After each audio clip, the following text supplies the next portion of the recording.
नमस्कार। सोने की चाबी किस्सा बुरातीनों का। तो आज हम सुन रहे हैं 23वां किस्सा। आपको याद है 22वां किस्सा कहाँ ख़त्म किया था? चलिए मैं थोड़ा सा बता देता हूँ। अंतिम थोड़ा सा हिस्सा। बुरातीनों चुपके से मालिक के पाँव के पास से निकलकर मिट्टी के एक बड़े से घड़े के पीछे छिप गया। ढाबा मालिक ने उसे देखा भी नहीं। इसी समय काराबास बाराबास और जोक मार की आवाज सुनाई दी। ढाबे का मालिक अदब से नीचे झुकता हुआ उनके स्वागत में निकलकर बाहर आया। तब तक बुरातीनों मिट्टी के घड़े में घुसकर बैठ गया। काराबास बाराबास और जोक मार खाने पीने में जुटे हुए थे। ढाबा मालिक उनके गिलासों में शराब उड़ेल रहा था। काराबास बाराबास हड्डी चिचोड़ते हुए ढाबा मालिक से कह रहा था, यह शराब बिल्कुल बेकार है, चलो उस घड़े में से डालो। और उसने उस घड़े की ओर इशारा किया जिसमें बुरातीनों छिप कर बैठा हुआ था। सीनियोर, यह घड़ा तो खाली है, ढाबा मालिक ने कहा। झूठ बोलता है, दिखा तो जरा। तब ढाबा मालिक ने घड़ा उठाकर उलट दिया। बुरातीनों ने पूरा जोर लगाकर हाथ पैर घड़े की दीवारों से अड़ा लिए ताकि लुढ़क कर गिरे नहीं। उसमें कुछ काला काला दिख रहा है, काराबास बाराबास ने घबराई हुई आवाज में कहा।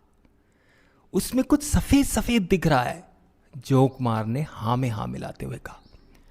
महाशयों, मेरी जीभ में कीड़े पड़ जाएं, मेरी कमर टूट जाए, यह घड़ा बिल्कुल खाली है। अच्छा, तब उसे मेज पर रख दो, हम उसमें हड्डियां फेंकेंगे। घड़े को कठपुतली थिएटर के मालिक और जोकमार के बीच में रख दिया गया। बुरातीनों के सिर पर चिचोड़ी हुई हड्डियां तड़ातड़ बरसने लगी। काराबास बाराबास ने नशे में धुत होकर अपनी दाढ़ी अलाव के सामने फैला दी ताकि उसमें चिपकी हुई राल पिघलकर बह जाए। बुरातीनों को एक हथेली पर रखूंगा, उसने शेखी बगाड़ते हुए कहा, और दूसरी हथेली से मच्छर की तरह उसे मसल दूंगा, चटनी बना दूंगा। इस बदमाश के साथ यही करना चाहिए, जोंक मार ने हाँ में हाँ मिलाई। लेकिन पहले उसकी देह में जोंकी लगा देनी चाहिए ताकि वे उसका सारा खून चूस ले।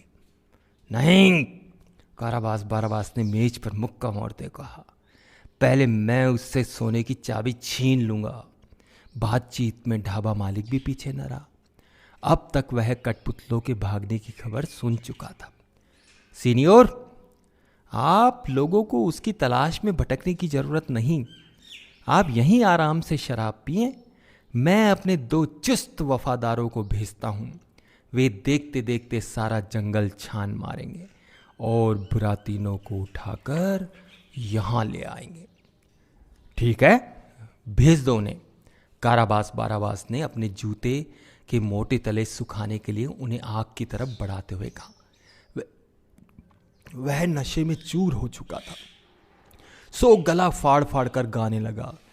मेरे लोग अजब हैं, मूर्ख और कठमगज हैं, कठपुतलियों का मालिक हूं मैं, अब जानो तुम कौन हूं मैं। खौफनाक काराबास, तानाशाह बाराबास, पुतले मुझसे डरते हैं, मेरे सामने झुकते हैं। चाहे तू नन्ही मुन्नी पुतली है, मेरे हाथों की ही कठपुतली है। चाहे तू बदमाश घोड़ा, हाथों में मेरे है कौड़ा, कोड़ा मेरा सतमुहा, कोड़ा मेरा सतमुहा, दिखलाऊंगा कोड़े की मार, डांट और छोटी सी फटकार। पुतले सब गाएंगे, पैसे सब बरसाएंगे, झोली में मेरी झमझम, झोली में मेरी झमझम। तभी बुरातीनों घड़े के भीतर से गूंजती आवाज में बोलने लगा, भेद खोल अभागे, भेद खोल। एकाएक इस आवाज से काराबास बाराबास के होश उड़ गए। वह जोंक मार की ओर आंखें फाड़ फाड़ कर देखने लगा। यह तुम बोल रहे थे? नहीं तो फिर किसने भेद खोलने को कहा? जोक मार अंधविश्वासी आदमी था। इसके अलावा वह भी नशे में धुत था। डर के मारे उसका चेहरा शाह पड़कर मुरझा गया। उसे देखकर काराबास बाराबास के भी रोंगटे खड़े हो गए। भेद खोल! घड़े के अंदर से फिर वही आवाज गूंजने लगी। भेद बता, नहीं तो इस जगह से जिंदा नहीं उठेगा। काराबास बाराबास ने उछलकर खड़े होने की कोशिश की, लेकिन वह उठ नहीं सका। कौन सा भेद? उसके हकलाते हुए पूछा। आवाज के जवाब दिया, बूढ़े कछुए वाला भेद। डर के मारे जोक मार मेज के नीचे खिसक गया। काराबास बाराबास का मुंह खुला का खुला रह गया। दरवाजा कहाँ है? दरवाजा कहाँ है? आवाज फिर से रहस्यमय आकाशवाणी की तरह गूंजने लगी। अभी बतलाता हूं, चुप हो जाओ। काराबास बाराबास फुसफुसाया।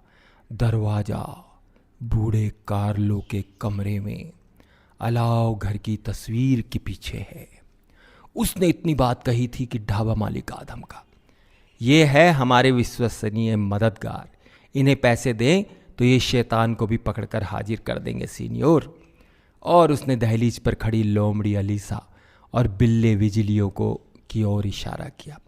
लोमड़ी ने अपना पुराना हैट उतारते हुए अभिवादन किया। सीनियोर काराबास बाराबास, हम गरीबों को सोने के 10 सिक्के दान कर दें और हम बदमाश बुरातीनों को यहीं इसी क्षण हाजिर किए देते हैं। काराबास बाराबास ने दाढ़ी के नीचे जेब में हाथ डाला और सोने के 10 सिक्के निकाल कर दे दिए। ये रहे पैसे, बुरातीनों कहाँ हैं? लोमड़ी ने कई बार सिक्के गिने, फिर ठंडी आह भरकर आधे सिक्के बिल्ले को दे दिए और पंजे से इशारा किया। वह इस घड़े में छिपा है सीनियोर, ठीक आपके सामने। काराबास बाराबास ने मेज पर से घड़ा उठाया और गुस्से में फर्श पर पटक दिया। घड़े के टुकड़ों और चिचोड़ी हुई हड्डियों के ढेर से बुरातीनों उछलकर खड़ा हो गया। सभी भौचकते। इसी बीच वह तीर की तरह ढाबे के बाहर निकल भागा, सीधा मुर्गे की ओर, जो बड़े गर्व के साथ मरे हुए कैंचे का कभी एक आंख से तो कभी दूसरी आंख से निरीक्षण कर रहा था। यह तूने मेरे साथ गद्दारी की है खूसट बूढ़े! बुरातीनों ने गुस्से में नाक तरेरते हुए कहा। चल अब सिर पर पांव रखकर भाग ले यहां से। और उसने सेनापति की रंग बिरंगी दुम कसकर पकड़ ली। मुर्गा कुछ समझ बूझ नहीं पाया और बेतहाशा भागने लगा, लेकिन उसने अपने पंख फैला दिए और अपनी ऊंची ऊंची टांगों से दौड़ पड़ा। बुरातीनों जैसे बवंडर में फंस गया। उसके पीछे पीछे ढलान पर उतरा, रास्ते के पार पहुंचा, फिर मैदान से गुजरता हुआ जंगल की ओर छलांगे लगाने चला गया। काराबास बाराबास, चौकमार और ढाबा मालिक को आखिर होश आया और वे बुरातीनों का पीछा करने के लिए दौड़ पड़े, लेकिन आसपास बहुत खोजबीन करने पर भी बुरातीनों ने नहीं दिखा। सिर्फ दूर मैदान में अकेला मुर्गा भागता जा रहा था, लेकिन सबको पता था कि वह सन की मुर्गा है। किसी ने उसकी ओर ध्यान नहीं दिया। तो क्या बुरातीनों अपने घर पहुंच जाएगा या बाराबास को पकड़ लेगा? तो आगे की कहानी हम कल सुनेंगे। शुक्रिया।